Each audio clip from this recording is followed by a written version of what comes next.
Muy bien, mi querido amigo, mi querida amiga, una vez más continuamos con nuestra presentación. El Dios del santuario. Estamos hablando de el santuario como una gran revolución. Y una de las revoluciones que el santuario trajo o que trae a la vida y a la historia del cristianismo es que transforma el paradigma de cómo entendemos a Dios. ¿Es esto importante? Por supuesto. Cómo tú entiendes a Dios influye en cómo interpretas su palabra. Cómo tú entiendes a Dios influye cómo tú entiendes al ser humano y al mundo, el universo, la realidad en sí misma. Eso es importante. Acuérdense que Satanás, cuando se presentó delante de Eva para engañarla, en realidad una de las cosas que estaba haciendo era cambiando en la mente de Eva el concepto de quién Dios es. También cambió en la mente de Eva el concepto de quién era ella. Primero, haciéndole creer que Dios no es el creador y que Dios no es un Dios amoroso. Está cambiando la esencia de Dios. Dios, de alguna manera, llegó a ser Dios por medio de este fruto. Noten lo que está implicado. Si Dios no es el creador, tiene que haber otra manera de llegar a ser Dios. Y si hay otra manera de llegar a ser Dios, esa manera debe estar disponible para más personas o para más seres.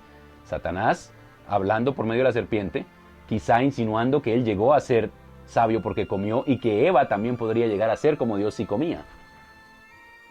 Eva, que era un ser creado por Dios y debía adorarlo y amarlo en respuesta al amor de Dios para con ella, llegó a pensar que realmente podía adquirir conocimiento por el medio del fruto. Génesis 3:6 nos dice eso, que ella vio que era bueno para comer y bueno para alcanzar sabiduría. Entonces este tema es muy importante. Así que te invito a que sigamos estudiándolo juntos. Vamos a hacer una oración. Amante Padre que moras en el cielo, Señor, al estudiar tu palabra, queremos descubrir quién es el Dios del santuario. Tú, Señor, eres el Dios del santuario. Y queremos aprender quién tú eres al estudiarte. Revélate, Señor, a nosotros. Bendice a cada uno de mis amigos, mis amigas que están escuchando estas presentaciones y a mí también, Señor, para poder compartir. En Cristo Jesús. Amén. Muy bien, mis hermanos, hablamos entonces del Dios que desde Génesis se revela a sí mismo e interviene en nuestra historia, crea nuestra historia, nos crea como seres históricos. También hablamos entonces de los desafíos que presenta este Jesús que se encarna, Dios hecho hombre, viene a la historia y luego asciende con un cuerpo hasta donde está Dios. Ahora, esto abre una gran oportunidad para nosotros, como también habíamos dicho, porque es la promesa que Dios nos hace a nosotros, que así como Jesús resucitó, también nosotros vamos a poder estar con Él en su presencia, físicamente, como individuos, ¿verdad? Vamos a leer en el libro de Corintios. Corintios capítulo 15 nos habla acerca de este hecho. Empieza hablándonos primero de Cristo Jesús y la certeza de lo que Él nos brinda a nosotros, ¿verdad? Voy a leer aquí desde el versículo 12, más o menos hasta el 21, ¿ok? Siendo que se predica que Cristo resucitó, dice Pablo, como algunos de vosotros dicen que no hay resurrección de los muertos, y algunas personas estaban diciendo que no había cosa tal, resurrección de los muertos.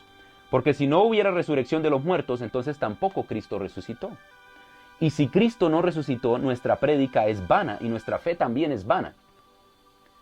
Y aún nosotros seríamos falsos testigos de Dios, ya que afirmamos que Él resucitó a Cristo, a quien no resucitó, si fuera verdad que los muertos no resucitan. Porque si los muertos no resucitan, tampoco Cristo resucitó. Y si Cristo no resucitó, vuestra fe es vana y aún estáis también en vuestros pecados. Entonces también los que durmieron en Cristo estarían perdidos. Si solo para esta vida esperamos en Cristo, seríamos los más desdichados de todos los hombres. Yo quiero que noten algo bien interesante. Lo que está diciendo Pablo aquí es que por medio de la resurrección de Jesucristo existe la esperanza de los que mueren. No hay otra esperanza, no hay otra resurrección, no hay otra forma de alcanzar la vida eterna. Tiene que ser por medio de una resurrección física y corporal como la de Cristo Jesús. Bien interesante. De paso, una de las razones por las que muchos de nuestros hermanos de otras denominaciones creen en la existencia del alma que flota y va a estar con Dios, tiene que ver con esto que yo les estoy predicando. Quiero que sepan que hay muchos temas fundamentales que se conectan con este del Dios del santuario. Si ellos creen que Dios es un Dios que no puede entrar en nuestro espacio, es necesario que haya dentro de nosotros algo que pueda finalmente llegar allá. Por eso ellos creen en un alma que flota.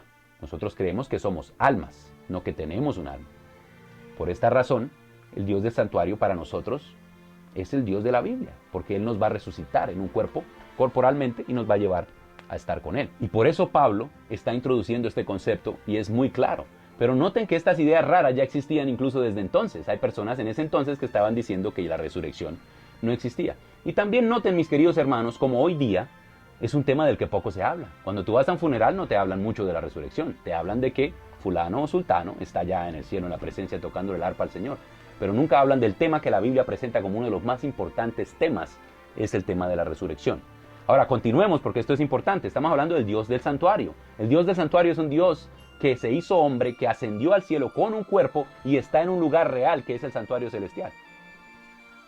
Continuamos en el versículo 20. Estamos en el libro de 1 Corintios 15, versículo 20. Pero lo cierto es que Cristo resucitó de los muertos y fue hecho primicias de los que durmieron. Porque así como la muerte vino por un hombre, también por un hombre vino la resurrección de los muertos. Gloria a Dios. Porque así como en Adán todos mueren, así en Cristo todos serán vueltos a la vida. Qué interesante. La vida que Dios nos promete, la vida eterna, la recibimos por medio de la resurrección. Y este momento, este evento de la resurrección, sabemos también, porque la Biblia claramente nos lo dice, en 1 Tesalonicenses 4, 15, empezando en el versículo 13 al 17, que ese momento va a ocurrir cuando Cristo Jesús venga por segunda vez. De paso, mis hermanos, la segunda venida de Cristo es un evento literal, corporal. Cristo Jesús va a venir en persona, realmente. No es un evento espiritual, no es un evento que cuando cuando se habla en la Biblia de esto es alegórico. Es un evento real. Cristo Jesús viene a llevarnos a un lugar real. Qué maravillosa promesa podemos tener en Cristo Jesús, ¿no les parece? Entonces, el libro de Hebreos, finalmente, para ir ya concluyendo con este tema del Dios del santuario, el libro de Hebreos nos presenta a este Dios que, además de ser trascendente, o sea, que está fuera de nuestro tiempo y fuera del espacio y es más grande que todo lo que existe, también es capaz de entrar en nuestro espacio y provee un lugar de encuentro donde los seres humanos que somos seres históricos, podemos tener una relación con Él, un intercambio con Él que es real, no es imaginario, no es filosófico, es real. El libro de Hebreos nos habla claramente de la obra que el Jesucristo resucitado y que ascendió está haciendo en este momento. ¿Notan ustedes cómo muchos de nuestros hermanos cristianos nunca hablan de lo que Cristo está haciendo hoy día? Y en gran parte eso tiene que ver con el hecho de que creen en un Dios que está tan fuera de nuestro espacio que no se puede conectar. Cuando Jesús ascendió fue a estar allá con Él, de alguna manera milagrosa, que de paso no creo que puedan explicar cómo es que Él en el cuerpo llegó a estar en la presencia de Dios, pero aparentemente no está haciendo nada. Sin embargo, la Biblia nos está presentando a un Dios que interviene en la historia y que está en un lugar y que está haciendo una obra específica. Hebreos nos dice que allí está Cristo Jesús intercediendo por nosotros. El libro de Hebreos, el capítulo 8, el versículo 1 al 2, es uno de los más poderosos pasajes en la Biblia. Ya por 8 capítulos, Pablo, quien yo creo fue el que escribió la carta a los Hebreos, ha estado hablando acerca de Cristo y su ministerio como sumo sacerdote. Y llega a la conclusión en 8:1 al 2 y dice: el punto principal de lo que venimos diciendo es esto. En otras palabras, por los últimos 8 capítulos lo que yo he estado diciéndoles es lo siguiente: que tenemos tal sumo sacerdote, el cual se sentó a la diestra de la majestad de Dios en los cielos, ministro del santuario y de aquel verdadero tabernáculo que levantó el Señor y no el hombre. Es algo poderoso que nos dice que Dios está en los cielos ministrando por nosotros, en un lugar real. Mi querido amigo, mi querida amiga, especialmente si tú eres cristiano y llevas mucho tiempo pensando que estos pasajes son solo alegóricos, quiero decirte una cosa: nada en el texto indica que es alegórico. Los que piensan que es alegórico lo hacen porque tienen una idea de un Dios del cual la Biblia no habla. Y lo que la Biblia está haciendo es te está invitando a creer en un Dios de acuerdo a las características que la Biblia te presenta. El Dios del santuario es un Dios real. Es un Dios que trasciende todas las cosas, pero también puede conectarse con nosotros en nuestro nivel histórico, físico. Cristo Jesús vino a esta tierra a hacerse hombre para poder crear ese punto de encuentro allí en el cielo. En el cielo hay un lugar donde existe un ser humano que es Dios, pero que es ser humano y se llama Cristo Jesús. y conecta el cielo con la tierra, conecta al Padre contigo, conecta la divinidad con nosotros los seres humanos. Ningún otro ser creado puede decir que esa es su experiencia, pero Dios te brinda a ti la oportunidad de creer en un Dios que se hizo carne como tú y que está en un lugar real. El Dios del santuario es el Dios al que alabamos, es el Dios al que adoramos, es el Dios que te invita a que te entregues completamente a Él, que le entregues la vida completamente, al que experimentes de ese encuentro que Él quiere tener contigo. Finalmente, para terminar, la Biblia nos dice que el deseo maravilloso del corazón de Dios es el de que podamos tener ese encuentro con Él una vez más, como al principio y aún mejor.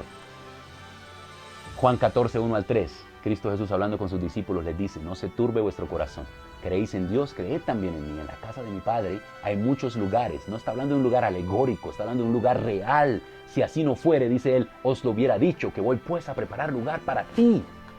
Y si me fuera y preparara un lugar para ti, que me escuchas, vendré otra vez y os tomaré a mí mismo, para que donde yo estoy, tú también estés, Jerry. Tú también estés, José, María, Pedro, Juan, quien quiera que seas. Cristo Jesús quiere llevarnos a estar en su presencia. ¿No es esa una promesa maravillosa? Este es el Dios del santuario, el que nos invita. Finalmente, la Biblia termina con un pasaje maravilloso que es la esperanza, que debería ser la esperanza de todo cristiano. Apocalipsis 21:3.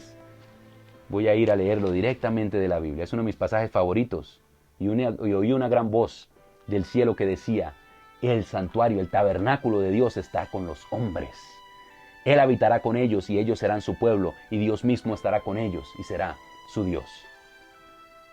¿Puedes entender por un segundo que el Dios que muchos creen que es un Dios que está fuera de nuestro espacio, que no puede entrar en nuestra historia, nos dice en la Biblia que va a crear esta tierra nuevamente y que Él, donde sea que esté su lugar y su espacio en el que Él mora, lo va a traer a esta tierra y se va a establecer aquí por toda la eternidad?